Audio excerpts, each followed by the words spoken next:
தெரிந்து கொள்ளுங்கள். மூத்தவர்களை மதித்து நடந்து கொள்ளுங்கள். பெற்றோர்கள் சொல்லும் வார்த்தையை கேளுங்க. நாம் வரலாறாக பாருங்கள். அவன் சொல்றான், இவன் சொல்றான், நீ வேற நான் வேற என்று சொல்லி தயவு செய்து பார்க்காதீர்கள். தேவர் அரசாணைக்கு ஆதரவு கொடுங்க. இன்றைக்கு பல்வேறு சமூகங்கள் ஒன்று சேர்ந்து ஒவ்வொரு பேரை வாங்கிக் கொண்டிருக்கிறார்கள். நம்முடைய 3 சமூகமும் போர்க்குடி சமூகம், இந்த தேசத்தை காப்பதற்காக உயிரிழந்த சமூகம், இந்த நாட்டுக்காகவே வாழ்ந்த சமூகம். இப்படி சமூகங்கள் அனைவரும் ஓரணியிலே நின்று தேவர் அரசாணை பெற வேண்டும் என்று சொல்லி இந்த 2ஆம் ஆண்டு தொடக்கம் 100 ஆண்டுகளை தாண்டி நிற்கும்.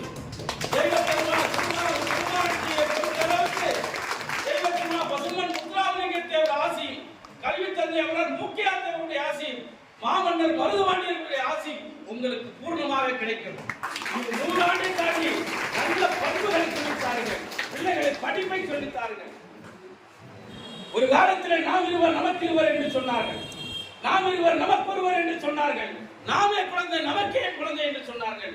இன்றைக்கு அதன் வெளிப்பாடு ஒவ்வொரு குழந்தைகளை பெற்று வளர்த்து வருகிறோம். அவன் வீட்டுக்கும் நல்ல பிள்ளையாக இருக்க மாட்டேங்கிறான், நாட்டுக்கும் நல்ல பிள்ளையாக இருக்க மாட்டேங்கிறான். அவன் ஒரு பிள்ளையை அடித்தால் செத்து போய்வான் என்று பயப்படுகிறோம்.